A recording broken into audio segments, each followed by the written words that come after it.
All right, folks, back with another rep. This is actually a bad rep by the defense. I'm going to show you the rep, let it play full speed, and then we'll come back and we'll talk about why Oklahoma was able to have the success that they had with this particular play. Okay, all right. Nice little outside zone. He finds the seam, and he's off to the races. No fun for a defensive coordinator right there. Okay. All right, so let's go back. Let's go back. Let's try to diagnose a little bit, okay? All right. So, as a defensive back, safety, whatever this guy here is, okay?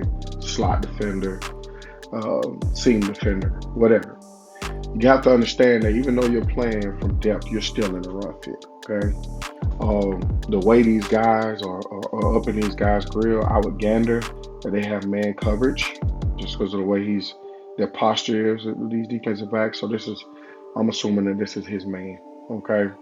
Now what happens, and DBs don't necessarily like this, but I try to tell them all the time, and especially those slot defenders right there, okay?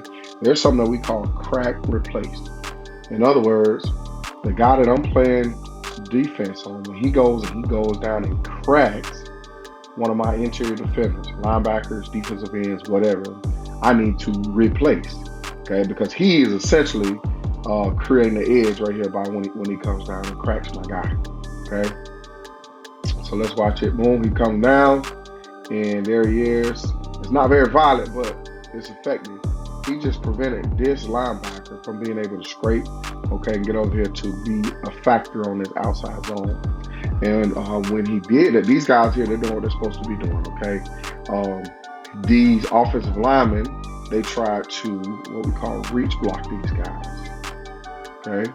And they've been taught to, if you try to get reach block, fight outside pressure with outside pressure, and don't let him get to your outside hip. So those guys, boom, he's doing that, he's fighting, making sure he's quote unquote setting that edge, okay?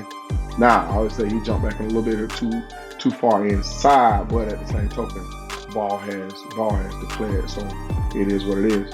Now, this linebacker should be here to fit this gap, but he can't get there because he just got cracked by the receiver, and the DB never replaced.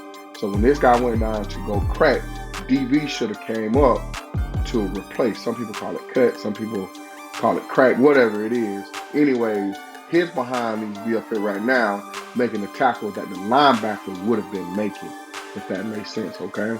All right, but he's not. And since he's not, there is a seam, okay, that's absolutely humongous. And now at this point here, it turns into a foot race, okay? Now, 19 does eventually make the tackle, but good God, what we talking about?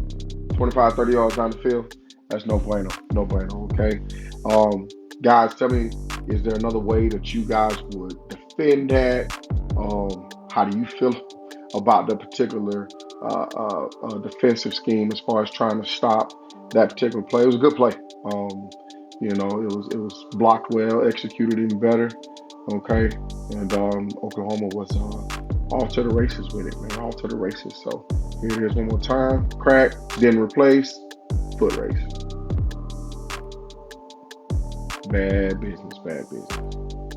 All right, guys. Like, subscribe, do your thing.